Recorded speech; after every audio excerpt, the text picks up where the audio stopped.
राम दोस्तों, क्या होता है जब राम, लक्ष्मण और सीता जी 14 साल के लिए वनवास को जाने लगे।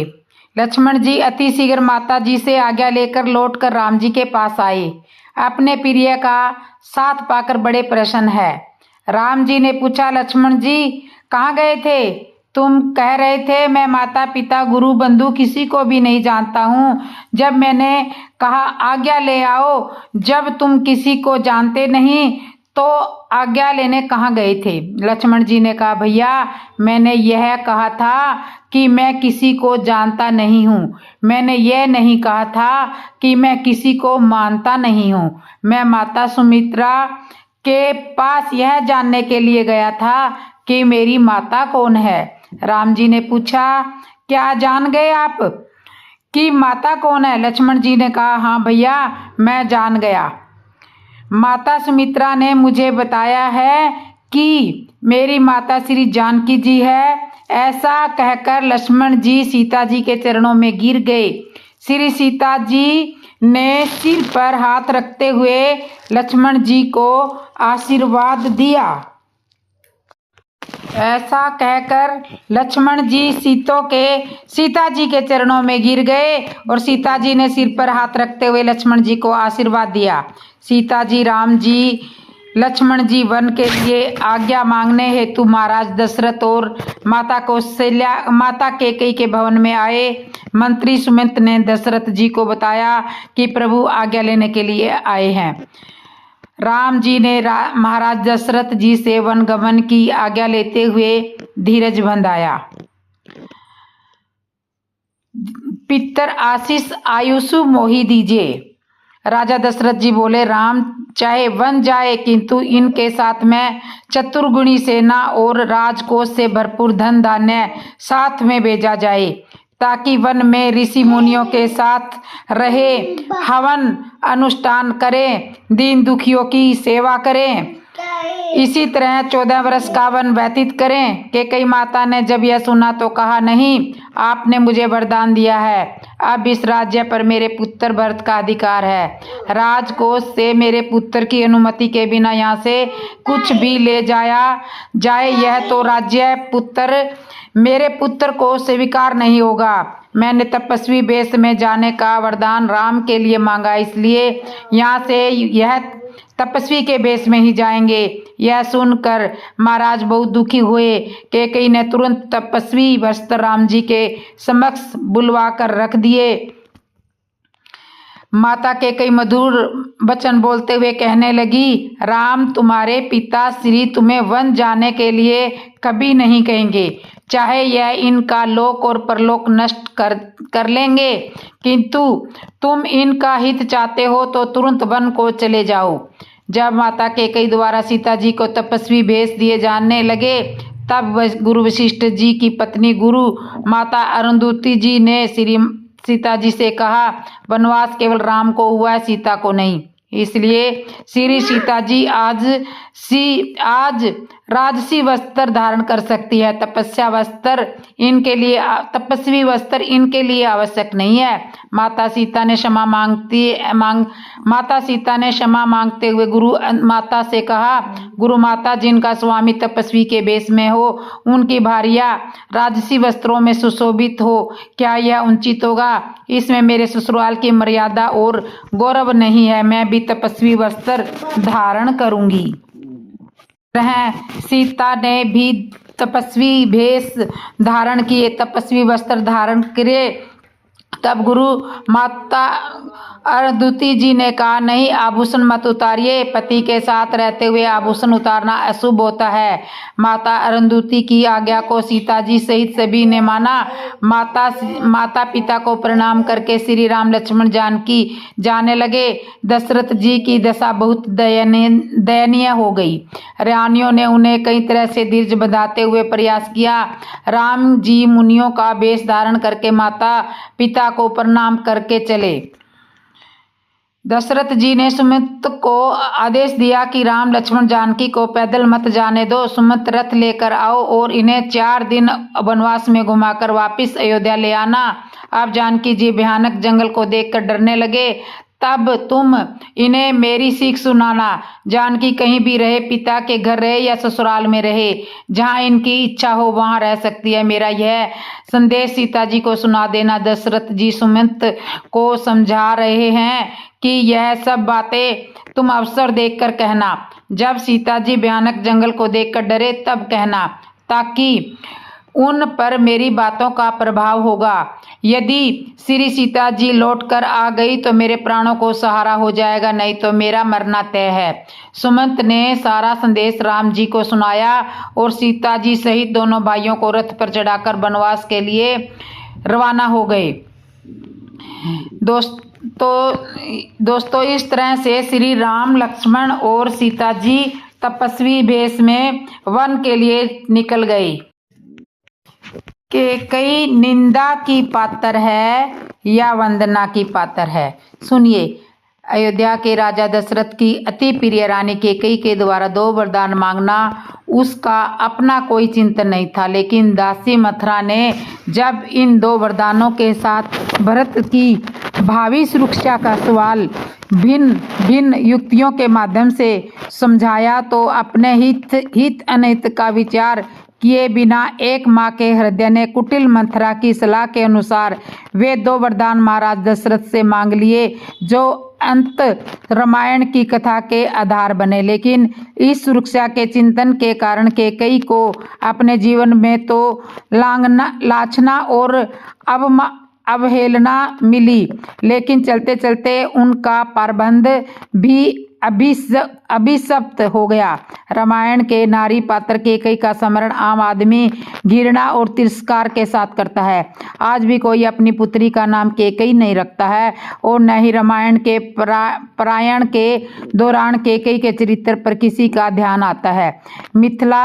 मिथिली शरण गुप्त ने साकेत में कैकेयी के लाछन को दूर करने का प्रयास किया है। राम ने इतना अधिक स्नेह करने वाली कैकेयी इतनी अधिक कठोर हो गई कि उन्हें वनवास दे डाला। पुत्र प्रेम के स्वार्थवश ऐसे 2 वरदान मांग बैठी कि उसके जीवन को ही कलंकित कर दिया। क्या संसार कैकेयी के उसी रूप में परिचित रहेगा?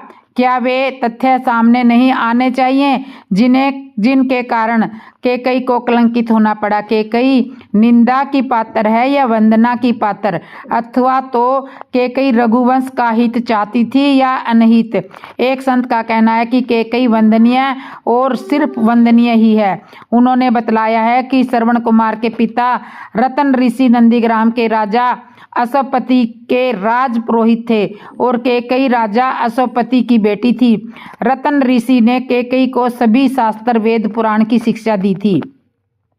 एक दिन बातों ही बातों में अयोध्या नरेश महाराज दशरथ की चर्चा चल पड़ी। रतन ऋषि ने कैकेयी को बतलाया कि दशरथ की कोई संतान राज गद्दी पर नहीं बैठ पाएगी और साथ ही ज्योतिषी गणना के आधार पर यह भी बताया कि दशरथ की मृत्यु के पश्चात यदि 14 वर्ष के दौरान कोई संतान गद्दी पर बैठ भी गया तो रघुवंश का नाश हो जाएगा। यह बात कैकेयी ने पूरी तरह हृदय गमन कर लिया और विवाह के बाद भी कैकेयी के जेहन से यह बात पूरी तरह समाई हुई थी। अब दशरथ जी के साथ कैकेयी के विवाह के प्रसंग पर आते हैं। जब अवध नरेश ने कैकेयी के सौंदर्य और अलौकिक ज्ञान को गुणता की चर्चा सुनी तो कैकेयी राज के पास कैकेयी के साथ विवाह करने की इच्छा व्यक्त करते हुए प्रस्ताव भेज दिया। कैकेयी राज ने प्रस्ताव तो स्वीकार कर लिया, लेकिन शर्त के साथ। कैकेयी राज ने शर्त यह रखी कि महाराज आप यह वचन दें कि मेरी कन्या से जो पुत्र होगा उसी को राज्य मिलेगा। लेकिन सूर्य वंश की परंपरा यह थी कि ज्येष्ठ पुत्र को ही राजा बनाया जाएगा। लेकिन उस समय राजा दशरथ की मानसिक स्थिति ऐसी थी जिसको धर्मधुंधर महाराज दशरथ के लिए प्रयुक्त करना उचित नहीं लगता और महाराज दशरथ ने शर्त स्वीकार कर कैकेयी के साथ विवाह कर लिया। जब राम के राज तिलक करने का समय आया तो बुद्धिमती कैकेयी को राज पुरोहितों के कथन का स्मरण हो गया और उसने यह निश्चय कर लिया कि वह अपने प्रिय पुत्र राम को रघुवंश के विनाश का कारण नहीं बनने देगी। और वही हुआ। राम के वन गमन के पश्चात भी कैकेयी भरत के लिए भी यही चाहती थी कि वह राज सिंहासन पर बैठकर राज्य का संकलन न करे, और वही हुआ। भरत ने राज कार्य तो संभाला, लेकिन राज सिंहासन धारण न कर सिंहासन पर राम जी की चरण पादुका स्थापित कर राज्य का शासन कुशासन पर बैठकर संचालित किया। भरत ने कुशासन पर बैठकर अयोध्या का सुशासन दिया। संत का मानना है कि राम की 14 साल की वनवास की अवधि में एक भी मौत नहीं हुई थी। इतनी गुणवान और ज्ञानवान और राम को भरत से भी अधिक प्रेम करने वाली कैकेयी ने कुटिल मथुरा के बकाव में कैसे आ गई। संत का कहना था कि आप मानस का गंभीरता के साथ अध्ययन करें। मानस का सिर्फ पारायण ही प्राप्त नहीं है। मथुरा की कुटिल बातें सुनकर कैकेयी ने क्या कुछ नहीं कहा। इसके अलावा कैकेयी के चरित्र के संदर्भ में कोई राय बनाने के पूर्व देवताओं और सरस्वती की भूमिका पर भी तो विचार किया जाना चाहिए। यह प्रसंग रामायण का थोड़ा भी ज्ञान रखने वाले सबको ज्ञात है, इसलिए दोहराने की आवश्यकता नहीं है।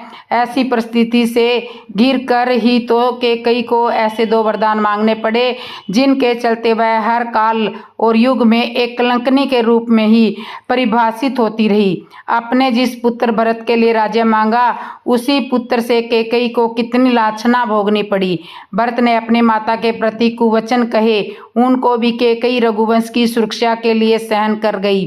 भरत जी कैकेयी की घोरतम निंदा करते हैं। भगवान राम ने भरत जी को चित्रकूट में कैकेयी की इस तरह कठोरतम निंदा करने को रोका। रामचरितमानस का गहन अध्ययन करने पर यही कहना पड़ता है कि कैकेयी निंदनीय है या वंदनीय, इस पर मंतव्य कोई देना आसान नहीं है, क्योंकि कैकेयी की प्रशंसा करने वाला तुलसी का पात्र इतना महान है कि अनुचित नहीं माना जा सकता, और वह पात्र है मानस का महानायक राम। दूसरी ओर कैकेयी की निंदा करने वाले हैं भरत, और उनका चरित्र भी इस तरह विचित्र किया गया है कि हम यह नहीं कह सकते कि वे गलत हैं। तो इस तरह से कैकेयी निंदा का पात्र है या वंदना का। कुल मिलाकर रामायण में परिस्थितियां इस तरह रची गई है कि तुलसी ने मूर्त रूप में भले ही निंदनीय के रूप में प्रस्तुत किया है, लेकिन कैकेयी के 2 वरदान के परिणामों पर जाएं तो वे वंदनीय ही है। हनुमान जी ने पंचमुखी रूप क्यों बनाया, सुनिए। लंका में महाबली मेघनाथ के साथ बड़ी ही भीषण युद्ध चला। मेघनाथ मारा गया। लंका में बहुत भारी युद्ध चला और मेघनाथ मारा गया। रावण को जब तक मद में चूर था, राम सेना खास तौर पर लक्ष्मण का पराक्रम सुनकर थोड़ा तनाव में आया। रावण को कुछ दुखी देखकर रावण की मां कैकसी ने उसके पताल में बसे हुए 2 भाइयों अहिरावण और महिरावण की याद दिलाई। रावण को याद आया कि यह दोनों तो उसके बचपन के मित्र रहे हैं। लंका का राजा बनने के बाद उनकी सुध ही नहीं रही थी। रावण यह भली प्रकार जानता था कि अहिरावण और महिरावण तंत्र मंत्र के महान पंडित हैं, जादू टोने के धनी और मां कामाक्षी के परम भक्त है। रावण ने उन्हें बुला भेजा और कहा कि वह अपने छल बल कौशल से श्री राम और लक्ष्मण का सफाया कर दें। यह बात दूतों के जरिए विभीषण जी को पता लग गई। युद्ध में अहिरावण और महिरावण जैसे परम मायावी के शामिल होने से विभीषण चिंता में पड़ गए। विभीषण को लगा कि भगवान श्री राम और लक्ष्मण की सुरक्षा व्यवस्था और कड़ी कर देनी चाहिए। इसके लिए उन्हें सबसे बेहतर लगा कि इसका जिम्मा परम वीर हनुमान जी को राम और लक्ष्मण को सौंप दिया जाए। साथ ही वे अपने पे भी निगरानी करें। श्री राम लक्ष्मण की कुटिया लंका में सुवेल पर्वत पर बनी हुई थी। हनुमान जी ने भगवान श्री राम की कुटिया के चारों ओर एक सुरक्षा घेरा खींच दिया। कोई जादू टोना मंत्र अंतर अस्त्र का मायावी राक्षस इसके भीतर भी नहीं घुस सकता था। अहिरावण और महिरावण श्री राम और लक्ष्मण को मारने की उनकी कुटिया तक पहुंचे, पर इस सुरक्षा घेरे के आगे उनकी एक भी नहीं चली, असफल रहे। ऐसे में उन्होंने एक चाल चली। महिरावण विभीषण का रूप धर के कुटिया में घुस गया। राम व लक्ष्मण पत्थर की सपाट शिलाओं पर गहरी नींद में सो रहे थे। दोनों राक्षसों ने बिना आहट के शिला समेत दोनों भाइयों को उठा लिया और अपने निवास पताल की ओर लेकर चल पड़े। विभीषण लगातार सतर्क थे। उन्हें कुछ देर में ही पता चल गया कि कोई अनहोनी घट चुकी है।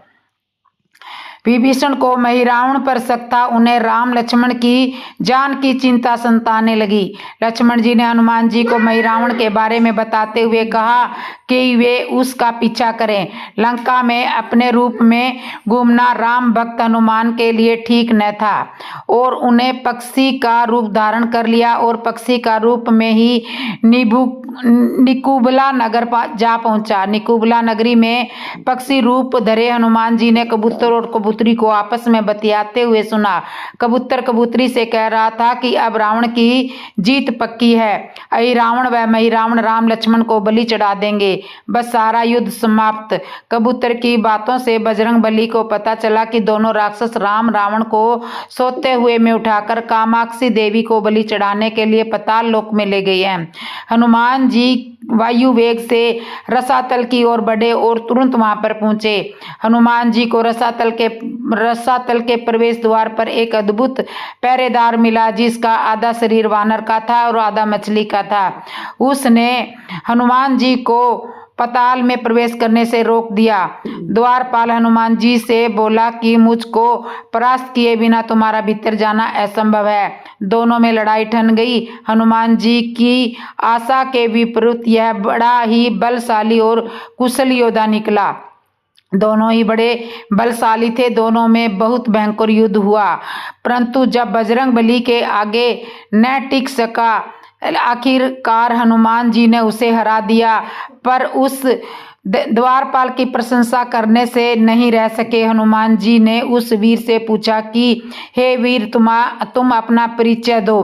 तुम्हारा स्वरूप भी कुछ ऐसा ही है जिससे कौतूहल हो रहा है। उस वीर ने उत्तर दिया कि मैं हनुमान का पुत्र हूँ और एक मछली से पैदा हुआ हूँ। मेरा नाम मकरध्वज है। हनुमान जी ने यह सुना तो आश्चर्य में पड़ गए कि वह वीर की बात सुनने लगे।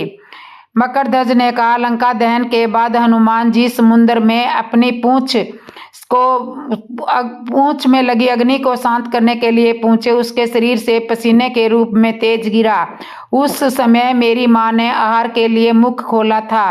वह तेज मेरी माता ने अपने मुख में ले लिया और वह गर्भवती हो गई। उसी से मेरा जन्म हुआ है। हनुमान जी ने जब यह सुना तो मकरध्वज को बताया कि वह ही हनुमान है। मकरध्वज ने हनुमान जी के चरण स्पर्श किए और हनुमान जी ने भी अपने बेटे को गले से लगा लिया और वह आने का पूरा कारण बताया। उन्होंने अपने पुत्र से कहा कि अपने पिता के स्वामी की सुरक्षा में सहायता करो। मकरध्वज ने हनुमान जी को बताया कि कुछ ही देर में राक्षस बलि के लिए आने वाले हैं। बेहतर यह होगा कि आप रूप बदलकर कामाक्षी के मंदिर में जाकर बैठ जाएं। उनको सारी पूजा झरोके से करते को देखें। हनुमान जी ने पहले तो मधुमक्खी का वेश धरा और माँ कामाक्षी के मंदिर में घुस गए। हनुमान जी ने माँ कामाक्षी को नमस्कार कर सफलता की कामना की और फिर पूछा, हे माँ, क्या आप वास्तव में श्री राम जी और लक्ष्मण जी की बलि चाहती हैं? हनुमान जी के इस प्रश्न पर माँ कामाक्षी ने उत्तर दिया कि नहीं, मैं तो दुष्ट अहिरावण और महिरावण की बलि चाहती हूँ। वह दोनों मेरे भक्त तो हैं पर अधर्मी और अत्याचारी भी हैं। आप अपने प्रयत्न करो, सफल रहोगे। मंदिर में 5 दीपक जल रहे हैं, अलग अलग दिशाओं और स्थान पर। माँ ने कहा, यह दीपक अहिरावण ने मेरी प्रसन्नता के लिए जलाए हैं। जिस दिन ये एक साथ बुझा दिए जाएंगे उसका अंत सुनिश्चित हो जाएगा। इस बीच गाजे बाजे का शोर सुनाई देने लगा। अहिरावण और महिरावण बलि चढ़ाने के लिए आ रहे थे। हनुमान जी ने अब माँ कामाक्षी का रूप धरा। अब अहिरावण और महिरावण मंदिर में प्रवेश करने ही वाले थे कि हनुमान जी का महिला स्वर गूंजा। हनुमान जी बोले, मैं कामाक्षी देवी हूँ और आज मेरी पूजा झरोखे से करो। झरोखे से पूजा आरंभ हुई। ढेर सारा चढ़ावा माँ कामाक्षी को झरोखे से चढ़ाया जाने लगा। अंत में बंधक बलि के रूप में राम लक्ष्मण को भी उसी में डाला गया। दोनों बंधन में बेहोश थे। हनुमान जी ने तुरंत उन्हें बंधन मुक्त किया। अब पाताललोक से निकलने की बारी थी, पर उससे पहले माँ कामाक्षी के सामने अहिरावण और महिरावण की बलि देकर उनकी इच्छा पूरी करना और दोनों राक्षसों को उनके किए की सजा देना शेष था। अब हनुमान जी ने मकरध्वज को कहा कि यह अचेत अवस्था में लेटे हुए भगवान राम और लक्ष्मण का खास करके ख्याल रखना। इसके साथ मिलकर दोनों राक्षसों के खिलाफ युद्ध छेड़ दिया, पर यह युद्ध आसान न था। अहिरावण और महिरावण बड़ी मुश्किल से मरते तो फिर 5 के रूप में और जिंदा हो जाते। इस विकट स्थिति में मकरध्वज ने बताया कि अहिरावण की एक पत्नी नागकन्या है। अहिरावण उसे बलात् कर लाया था। वह उसे पसंद नहीं करती है, पर मन मार करके उसके साथ में रहती है। वह अहिरावण के राज को जानती है। उससे उसकी मौत का उपाय पूछा जाए। आप उसके पास जाएं और सहायता मांगे। मकरध्वज ने राक्षसों को युद्ध में उलझाए रखा और उधर हनुमान अहिरावण की पत्नी के पास पहुंचे।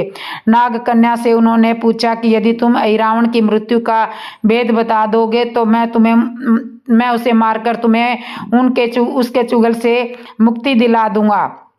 अहिरावण की पत्नी ने कहा, मेरा नाम चित्रसेना है। मैं भगवान विष्णु की भक्त हूँ। मेरे रूप पर अहिरावण मर मिटा और मेरा अपहरण कर यहाँ कैद किए हुए है, पर मैं उसे नहीं चाहती हूँ। लेकिन मैं अहिरावण का भेद तभी बताऊंगी जब मेरी इच्छा पूरी की जाएगी। हनुमान जी ने अहिरावण की पत्नी नागकन्या चित्रसेना से पूछा कि आप अहिरावण की मृत्यु का रहस्य बताने के बदले में क्या चाहती हो? आप मुझसे अपनी शर्त बताएं, मैं उसे जरूर मानूंगा। चित्रसेना ने कहा, दुर्भाग्य से अहिरावण जैसा असुर मुझे हर लाया है। इसमें मेरा जीवन खराब कर दिया है। मैं अपने दुर्भाग्य को सौभाग्य में बदलना चाहती हूँ। आप अगर मेरा विवाह श्री राम से कराने का वचन देते हैं तो मैं अहिरावण के वध का रहस्य बताऊंगी। हनुमान जी सोच में पड़ गए। भगवान श्री राम तो एक पत्नी निष्ठ है। अपनी धर्म पत्नी देवी सीता को मुक्त कराने के लिए असुरों से युद्ध कर रहे हैं। वह किसी और से विवाह की बात तो कभी भी स्वीकार नहीं करेंगे। मैं कैसे वचन दे सकता हूँ? फिर सोचने लगे कि यदि समय पर उचित निर्णय न लिया जाएगा तो स्वामी के प्राण भी कष्ट में पड़ जाएंगे। असमझ की स्थिति में बेचैन हनुमान जी ने ऐसी राह निकाली कि सांप भी मर जाए और लाठी भी ना टूटे। हनुमान जी बोले, तुम्हारी शर्त स्वीकार है, पर हमारी भी एक शर्त है। यह विवाह तभी होगा जब तुम्हारे साथ भगवान राम जिस पलंग पर आसीन होंगे वह सही सलामत रहना चाहिए। यदि वह टूट गया तो तुम्हारे साथ भगवान जिस पलंग में बैठेंगे वह टूट गया तो इसे अपशकुन मानकर वचन से पीछे हटना पड़ेगा। जब महाकाव्य अहिरावण के बैठने से पलंग नहीं टूटता तो भला श्री राम के बैठने से कैसे टूटेगा? यह सोचकर चित्रसेना तैयार हो गई। उसने अहिरावण समेत सभी राक्षसों के अंत का सारा भेद बता दिया। चित्रसेना ने कहा, दोनों राक्षसों के बचपन की बात है। इन दोनों के कुछ शरारती राक्षस मित्रों ने कहीं से एक भामरी को पकड़ लिया। मनोरंजन के लिए वे भामरी को बार बार कांटों से छेड़ रहे थे। भामरी साधारण भामरी नहीं थी, वह बहुत ही मायावी थी, किंतु किसी कारणवश वह पकड़ में आ गई थी। भामरी की पीड़ा सुनकर अहिरावण और महिरावण को दया आ गई और अपने मित्रों से लड़कर उसे छुड़ा दिया। मायावी भामरी का पति भी अपनी पत्नी की पीड़ा सुनकर आया था। अपनी पत्नी की मुक्ति से प्रसन्न होकर उस भौरे ने वचन दिया कि तुम्हारे उपकार का बदला हम सभी भ्रमर जाति मिलकर चुकाएंगे। वे भौरे अधिकतर उनके शयन कक्ष के पास रहते थे। वे सब बड़ी भारी संख्या में थे। दोनों राक्षसों को जब भी मारने का प्रयास हुआ करता था और वे मरने को जाते थे, तब भ्रमर उनके मुख से एक बूंद अमृत डाल देते थे। उस अमृत के कारण वे दोनों राक्षस मरकर भी जिंदा हो जाते थे और इनके कई रूप उसी अमृत के कारण है। इन्हें जितनी बार फिर से जीवन दिया, उनके उतने ही नए रूप बन गए, इसलिए उनको पहले इन भंवरों को मारना होगा। हनुमान जी रहस्य जानकर लौटे। मकरध्वज ने अहिरावण को युद्ध में उलझाए रखा था, तो हनुमान जी ने भंवरों को खात्मा कर दिया। वे आखिरकार हनुमान जी के सामने कहाँ तक टिकते। जब सारे भ्रमर खत्म हो गए और केवल एक बचा, तो वह हनुमान जी के चरणों में लौट गया। उसने हनुमान जी से प्राण रक्षा की याचना की। हनुमान जी पसीज गए। उन्होंने उसे क्षमा करते हुए एक काम सौंपा। हनुमान जी बोले, मैं तुम्हारे प्राण दान देता हूँ, इस शर्त पर कि तुम यहाँ से तुरंत चले जाओ और अहिरावण की पत्नी के पलंग की पार्टी में घुसकर जल्दी से जल्दी उसे पूरी तरह से खोखला बना दो। भंवरा तत्काल चित्रसेना के पलंग की पार्टी में घुसने के लिए प्रस्थान कर गया। उधर अहिरावण और महिरावण को अपने चमत्कार लुप्त होने से बहुत अचरज हुआ, पर उन्होंने मायावी युद्ध जारी रखा। भ्रमरों को हनुमान जी ने समाप्त कर दिया। फिर भी हनुमान जी और मकरध्वज के हाथों अहिरावण और महिरावण का अंत नहीं हो पा रहा था। यह देखकर हनुमान जी कुछ चिंतित हुए। फिर उन्हें कामाक्षी देवी का वचन याद आया। देवी ने बताया कि अहिरावण की सिद्धि है कि जब पांचों दीपकों को एक साथ बुझेंगे, तभी वे नए रूप धारण करने में असमर्थ होंगे और उनका वध हो जाएगा। हनुमान जी ने तत्काल पंचमुखी रूप धारण कर लिया। उत्तर दिशा में वैराग्य मुख, दक्षिण दिशा में नरसिंह मुख, पश्चिम दिशा में गरुड़ मुख, आकाश की ओर हर्षग्रीव मुख एवं पूर्व दिशा में हनुमान मुख। उसके बाद हनुमान जी ने अपने पांचों मुख द्वारा एक साथ पांचों दीपक बुझा दिए। अब उनके बार बार पैदा होने और लंबे समय तक जिंदा रहने की सारी आशंकाएं खत्म हो गई और हनुमान जी और मकरध्वज के हाथों शीघ्र ही दोनों राक्षस मारे गए। इसके बाद उन्होंने श्री राम और लक्ष्मण की मूर्छा दूर करने के उपाय किए। दोनों भाई होश में आ गए। चित्रसेना भी वहां पर आ गई। हनुमान जी ने कहा, प्रभु अब आप अहिरावण और महिरावण के छल और बंधन से मुक्त हो गए हो, पर इसके लिए हमें इस नाग कन्या की सहायता लेनी पड़ी थी। अहिरावण इसे बलपूर्वक उठा लाया था। वह आपसे विवाह करना चाहती है। कृपा उससे विवाह करके अपने साथ ले चलें, इससे उसे भी मुक्ति मिल जाएगी। श्री राम जी बात सुनकर मुस्कुराए। इससे पहले कि वह कुछ कह पाते, हनुमान जी ने ही कह दिया, भगवान आप तो मुक्तिदाता हैं। अहिरावण को मारने का भेद इसी ने बताया है। इसके बिना हम इसे मारकर आपको बचाने में सफल न हो पाते। कृपा निदान इसे भी मुक्ति मिलनी चाहिए, परंतु आप चिंता ना करें। हम आपका जीवन बचाने वालों के प्रति बस इतना कीजिए कि आप बस इस पलंग पर बैठिए, बाकी काम मैं संपन्न करना चाहता हूँ। हनुमान जी तेजी से सारे कार्य करते जा रहे थे। इससे पहले श्री राम जी और लक्ष्मण जी दोनों चिंता में पड़ गए। वह कोई कदम उठाते कि तब तक हनुमान जी ने भगवान राम की बाह पकड़ ली।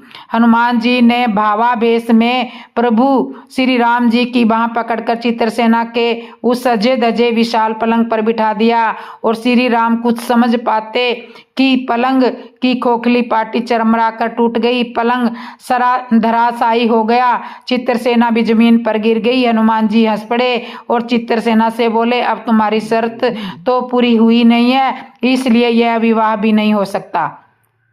तुम मुक्त हो जाओ, हम तुम्हें तुम्हारे लोक भेजने के प्रबंध करते हैं। चित्रसेना समझ गई कि उसके साथ ये छल हुआ है। उसने कहा है कि उसके साथ ये छल हुआ है। मर्यादा पुरुषोत्तम के सेवक उनके सामने किसी के साथ छल करें, यह तो बहुत अनुचित है। मैं हनुमान जी को श्राप दूंगी। चित्रसेना हनुमान जी को श्राप देने जा ही रही थी कि श्री राम का सम्मोहन भंग हुआ। वह इस पूरे नाटक को समझ गए। उन्होंने चित्रसेना को समझाया, मैंने एक पत्नी धर्म के बंधे होने का संकल्प लिया है, इसलिए हनुमान जी को यह सब कुछ करना पड़ा। उन्हें क्षमा कर दो। क्रुद्ध चित्रसेना तो उनसे विवाह की जिद पर अड़ी हुई थी। श्री राम ने कहा, मैं जब द्वापर युग में श्री कृष्ण अवतार लूंगा तब तुम्हें सत्यभामा के रूप में अपनी पटरानी बनाऊंगा। इससे यह मान गई। हनुमान जी ने चित्रसेना को उसके पति के पास पहुंचा दिया। चित्रसेना को प्रभु ने अगले जन्म में पत्नी बनाने का वरदान दिया था। भगवान विष्णु की पत्नी बनने की चाह में उसने समय को अग्नि में भस्म कर दिया। श्री राम और लक्ष्मण मकरध्वज और हनुमान जी सहित लंका में वापिस वेल पर्वत पर लौट आए। तो दोस्तों, आपको ये हमारी कथा कैसे लगी? अच्छी लगी हो तो कमेंट में ज़रूर बताना। और जिसने मेरे चैनल को सब्सक्राइब नहीं किया, सब्सक्राइब करना, लाइक करना, कमेंट करना और बेल आइकन बटन तो ज़रूर दबा देना। बोलो जय श्री राम।